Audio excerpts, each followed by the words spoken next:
मायावती जरूरी या कांग्रेस की मजबूरी, क्या कहते हैं यूपी के समीकरण? चर्चा आज इसी बात की इस खबर में। एक और बीजेपी का विजय रथ यानी पीएम मोदी की जीत की हैट्रिक रोकने के लिए तमाम विपक्षी दल मजबूत गठबंधन बनाने की तैयारी में जुटे हैं। दूसरी ओर बीएसपी सुप्रीमो और यूपी की पूर्व सीएम मायावती पार्टी का खोया जनाधार पाने के लिए जी जान से जुटी हैं। इस बीच यूपी में नए समीकरण बनते दिख रहे हैं। राजनीति में कोई किसी का स्थायी दोस्त या दुश्मन नहीं होता, इसलिए इन अटकलों पर चर्चा तेज हो गई है। यूपी में कांग्रेस से गठबंधन बीएसपी कर सकती है, ऐसे अनुमान लगाए जा रहे हैं, लेकिन कितना सत्य है ये आने वाला वक्त बताएगा। हम इसकी पुष्टि नहीं कर सकते।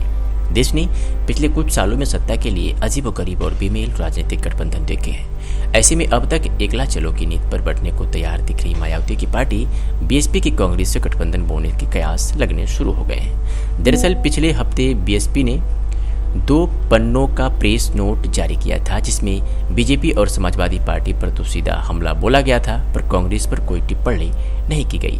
अब इसके बाद लोकसभा चुनाव से पहले यूपी में राजनीतिक पुनर्गठन की अटकलों का दौर शुरू हो गया है। 2004 के लोकसभा चुनाव में बीएसपी ने 19 और 2009 के चुनाव में बीएसपी ने 21 सीटें जीती थी। उसके बाद 2014 में 2019 में पार्टी का करीब सफाया हो गया। ऐसे में मायावती का अगला कदम क्या होगा, इसकी चर्चा बड़े जोर शोर से हो रही है। बीएसपी पर 2019 के लोकसभा चुनाव में बीजेपी की बी टीम होने के साथ वोट कटवा पार्टी बनने का आरोप लगा था। ऐसे में अपने हालिया नोट में मायावती का बीजेपी और सपा पर हमलावर होना और कांग्रेस के लिए नरम यानी न्यूट्रल होना पॉलिटिकल पंडितों को हैरान कर रहा है। बीएसपी सूत्रों ने कहा कि उसके नेताओं को अपने भाषणों में कांग्रेस के प्रति आक्रामक न होने का निर्देश दिया गया है। इन बातों से लग रहा है कि बीएसपी ने भविष्य के लिए गठबंधन का विकल्प खुला रखा है।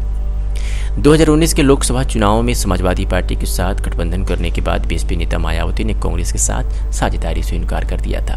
अखिलेश यादव जहां गठबंधन में कांग्रेस को शामिल करने का मन बना चुके थे, पर मायावती ने कांग्रेस के लिए दरवाजे बंद कर दिए थे। बीते 10 साल में यूपी की सियासत 360 डिग्री घूम गई है। बीजेपी महाशक्ति बन चुकी है। वोट बैंक के मामले में वो सबसे आगे है, इसलिए 2024 में अल्पसंख्यकों को साधने समेत कई जरूरी चीजों को लेकर कांग्रेस और बीएसपी साथ साथ आ सकते हैं, क्योंकि दोनों को एक दूसरे की जरूरत है।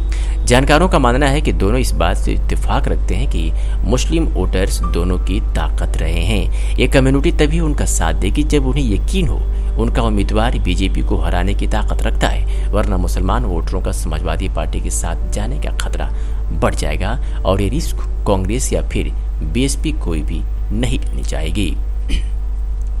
वही अगर कांग्रेस बीएसपी के साथ हाथ मिलाती है तो मायावती दलित वोट बैंक के साथ मुसलमानों को अपने साथ एकजुट करने की योजना में सफल हो सकती है। इसी सिलसिले में अभी दलित नेता चंद्रशेखर के सुर भी बदले नजर आ रहे हैं। मायावती की पार्टी बीएसपी राजस्थान, मध्य प्रदेश, छत्तीसगढ़ समेत कई राज्यों में लंबे समय से सक्रिय है। ऐसे में कांग्रेस को बीएसपी लॉन्ग टर्म में उन राज्यों से भी फायदा पहुंचा सकती है। ऐसे में ये भी दोनों के हाथ मिलाने की एक वजह हो सकती है। वही टीओआई में प्रकाशित एक रिपोर्ट के मुताबिक प्रियंका गांधी और टीमा कास मायावती के भतीजे से बातचीत चल रही है। अगर सब कुछ ठीक रहा तो अगले चरण में इस बातचीत में सोनिया गांधी और मायावती शामिल हो सकती हैं। इसी रिपोर्ट की कांग्रेस के सूत्रों के हवाले से लिखा गया है कि देश का सबसे पुराना पार्टी कांग्रेस बहन जी के साथ एक समझ विकसित करने में गंभीरता से रुचि रखती है।